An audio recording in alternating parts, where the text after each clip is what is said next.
Focus ചെയ്യുവാൻ, meditate ചെയ്യുവാൻ പ്രയാസപ്പെടുന്ന വ്യക്തിയാണ് നിങ്ങളെങ്കിൽ, അല്ലെങ്കിൽ മനസ്സെപ്പോഴും അലഞ്ഞു തിരിയുന്നൊരു പ്രവണതയുണ്ടെങ്കിൽ മൈൻഡ്ഫുൾ പ്രാക്ടീസിലൂടെ കൂടുതൽ പ്രസന്റ് ആകാനും ഫോക്കസ് വർദ്ധിപ്പിക്കുവാനും ക്ലോയെ ഡ്യൂഷർ 5 വഴികൾ പറയുന്നുണ്ട്. 1. Breath work.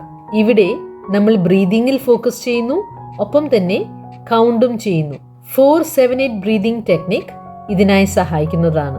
ഇവിടെ 4 വരെ എണ്ണിക്കൊണ്ട് നമ്മൾ ശ്വാസം അകത്തേക്ക് എടുക്കുന്നു, 7 വരെ എണ്ണിക്കൊണ്ട് ശ്വാസം പിടിച്ചു വെക്കുന്നു, അതിനുശേഷം 8 വരെ എണ്ണിക്കൊണ്ട് ശ്വാസം പുറത്തേക്ക് കളയുന്നു. ഇങ്ങനെ എണ്ണിക്കൊണ്ട് ശ്വാസം എടുക്കുന്നത് ശ്രദ്ധ മാറിപ്പോകാതിരിക്കാൻ സഹായിക്കുന്നു. 2. Humming on the exhale. ഇതിൽ നമ്മൾ എക്സേൽ ചെയ്യുമ്പോൾ, ശ്വാസം പുറത്തേക്ക് കളയുമ്പോൾ എന്ന ഹമ്മിങ് സൗണ്ട് ഉണ്ടാക്കുന്നു. ഈ ഒരു ഹമ്മിങ് സ്വരം ഉണ്ടാക്കുമ്പോൾ മറ്റെന്തെങ്കിലും കാര്യങ്ങൾ ചിന്തിക്കുന്നത് പ്രയാസകരമാണ്. 3. Mindful listening and observation.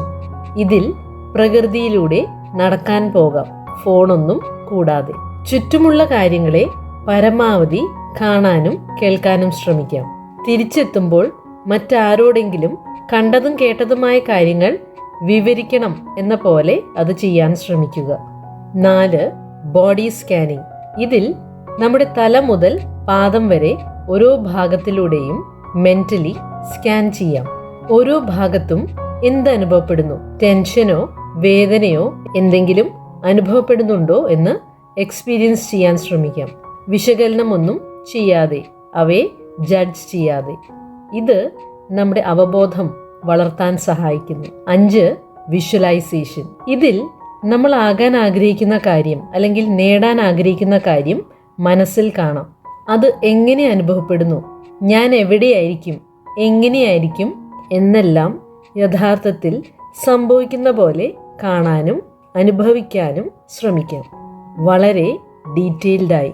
ഇത് നമ്മുടെ ഫോക്കസ് മെച്ചപ്പെടുത്തുവാനും സ്ട്രെസ് കുറയ്ക്കുവാനും സഹായിക്കും. കൂടാതെ ഇതൊരു പവർഫുള്ളായ മാനിഫെസ്റ്റേഷൻ ടെക്നിക്കുമാണ്.